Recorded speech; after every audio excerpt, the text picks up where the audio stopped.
পৃথিবীতে সবচেয়ে আপন সম্পর্ক, মধুর সম্পর্ক, সেটা হলো কার সাথে বলুন তো? আমার তো মনে হয় বড় বোন। বড় বোন মানে সে তো আমার আরেক মা। বড় বোন মানে ভালোবাসার আরেক নাম। বড় বোন মানে জীবনে চলার পথে ফ্রি গাইডলাইন।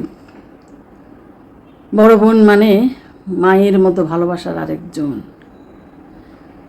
আমার মনে হয় বড় বোন মানে হাজারো রাগ, অভিমান, লুকায়িত ভালোবাসা। বড় বোন মানে অবিচ্ছেদ্য বন্ধন, যে সুখে দুঃখে সব সময় আগলে রাখে। সত্যি কথা হলো কি, পৃথিবীতে মায়ের পরে যেই মেয়েটি আপনাকে সবচেয়ে বেশি ভালোবাসে, সে জানেন ঠিক কে? সে আপনার বড় বোন। তাই সবার জীবনে বড় বোন থাকা খুবই দরকার বলে আমি মনে করি। আমারও বড় বোন ছিল, দুর্ভাগ্যবশত আমি হারিয়ে ফেলেছি, আল্লাহ আমার কাছ থেকে নিয়ে গেছে। আমি দোয়া করি আমার বড় বোন যেন, আল্লাহ যেন তাকে ব্যস্ত নসিব করেন। আপনারা একটু দোয়া করবেন আমার আপুর জন্য।